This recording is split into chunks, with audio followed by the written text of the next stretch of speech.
যুক্তরাজ্যের ক্ষমতাসীন লেবার পার্টির মন্ত্রী টিউলিপ সিদ্দিক পদত্যাগ করেছেন।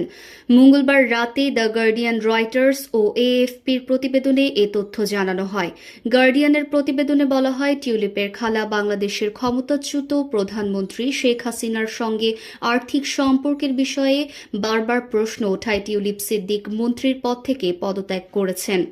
প্রধানমন্ত্রী কিয়ার স্টারমারের সিটি মিনিস্টার টিউলিপ সিদ্দিকের বিরুদ্ধে সম্প্রতি বেশ কিছু প্রতিবেদন প্রকাশিত হয়।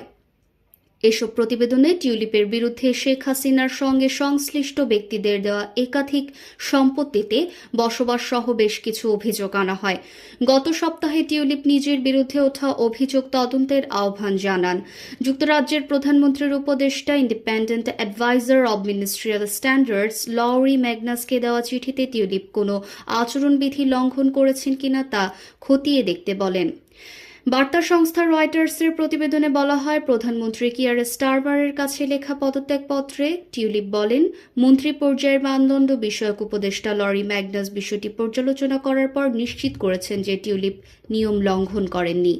টিউলিপকে দেওয়া স্টারমারের অফিসের চিঠিতে বলা হয়, আপনার পদত্যাগপত্র গ্রহণ করে আমি আরও স্পষ্ট করে বলতে চাই যে উপদেষ্টা হিসেবে স্যার লরি ম্যাগনাস আমাকে আশ্বস্ত করেছেন যে তিনি মন্ত্রীর আচরণবিধি লঙ্ঘনের এবং আর্থিক অনিয়মের কোনো প্রমাণ পাননি। কিয়ার স্টারমার টিউলিপকে পরামর্শ দিয়ে বলেন, বাংলাদেশের সঙ্গে তার পরিবারের সম্পর্কের কারণে মানহানির ঝুঁকির বিষয়ে তিনি আরও সচেতন থাকতে পারতেন এবং প্রধানমন্ত্রীকে তার চলমান দায়িত্বের বিষয়ে পরামর্শ দিতে পারতেন। তানজিলা ইসলাম, বরিশাল.নিউজ।